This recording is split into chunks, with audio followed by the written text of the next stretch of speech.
Every time someone places an order in WooCommerce, I get a WhatsApp message like this instantly.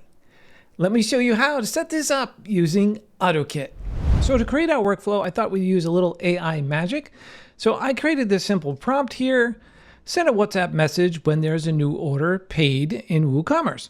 So I'm going to click on Create Workflow, and the AI is going to get to work for us. And it looks like we've got order paid as the trigger and then send a text message. Perfect. I'm going to click on Use Recipe, and here we are right here. Now we have to do some configuration here. So let's take a look at our trigger. So we have WooCommerce here, and we have order paid. A quick note here: WooCommerce gives you a couple of options. Order created fires the moment an order exists, even if payment hasn't cleared yet. Order paid waits until payment is successful. If you want instant awareness, use order created. If you only want confirmed sales, switch this to order paid. For most stores, I recommend order paid. Now we'll need to connect OttoKit to our WooCommerce store. In order to do that, you'll need to install the OttoKit plugin into your WordPress website where your WooCommerce store is. I already have one set up, so I'm going to go ahead and select it. Next, we're going to click on Continue, and then we're going to click Fetch Data to get the latest store purchase. Then we can click on Save. So our WooCommerce part is done. Now let's go over to the WhatsApp side. Our event here is to send a text message, and now we need to set up a connection to the WhatsApp Cloud API. So we're going to click on Select Connection, and we're going to click on Create a New Connection. First, you want to give this a title, something descriptive so that you know what it is. Next, you're going to need three components here. You're going to need an access token, a phone number ID, and a WhatsApp business account ID. In order to get that, you'll need to go to developers.facebook.com. With your Facebook account, click on My Apps. Now, if you don't have an app here, you'll be able to create one, or if you have had several, you'll see them all listed here. Our first step is to create app. Click the green button over here. Next, you want to give your app a name. And you want to make sure you have your contact email address in there, and then click on Next. Then you want to add in your use case.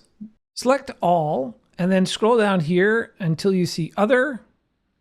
And it says this option is going away soon. Maybe they'll replace it with something else, but this way still works.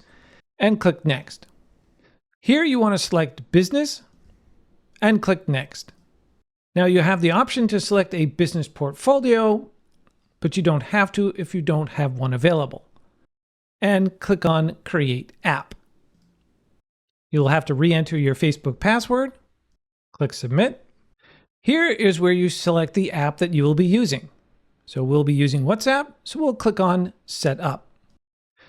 So here you'll be asked to select a business portfolio. So we'll select that, and then we click on Continue. Next, you want to select Test the API. From the API testing page, click on Generate Access Token. You'll have to confirm who you are. Select this option right here and click on Continue. Click on Save and click on Got It. We now have our temporary access token. So we can click on Copy, go back to our workflow, and paste in our access token that we just received.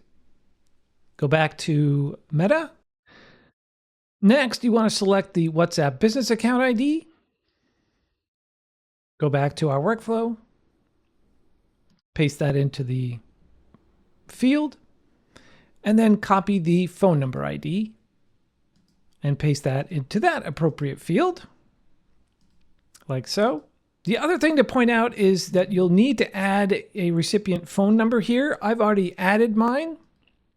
If you do not have a phone number here, you'll have to add one in manually. So click on Manage Phone Number List, add your phone number, and then you'll need to sync your phone number to the WhatsApp app so that your phone and WhatsApp will be connected.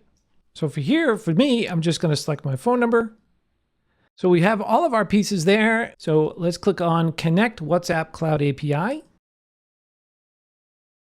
OttoKit will then verify the connection, and we are now connected. Then we can click on Continue, and then we're going to put in the recipient's mobile number. The mobile number here, in this case, is going to be my mobile number because I'm the one who's receiving the messages. So I'll type that in here. Now let's configure the message. Let's start off with a fun emoji here. So we'll just right click on emoji, and we'll do a search for a light.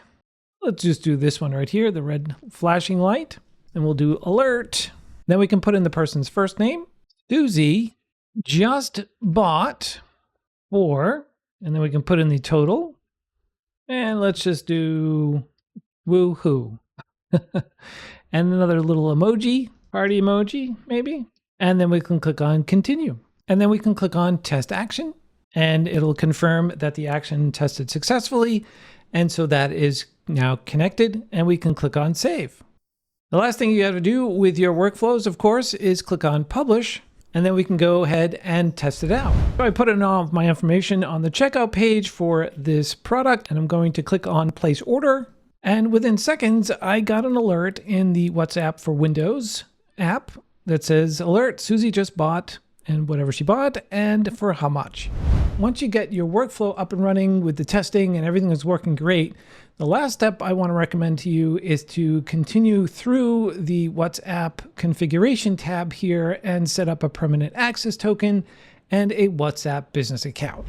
This workflow is great for store owners, fulfillment teams, high ticket orders, or after hours sales alerts. You can grab a copy of this exact workflow from the description below and import it into your own OttoKit account. And I'm curious, what's the most useful or most needed OttoKit workflow you're using in your business right now? Let me know in the comments below, and we'll see you in the next video.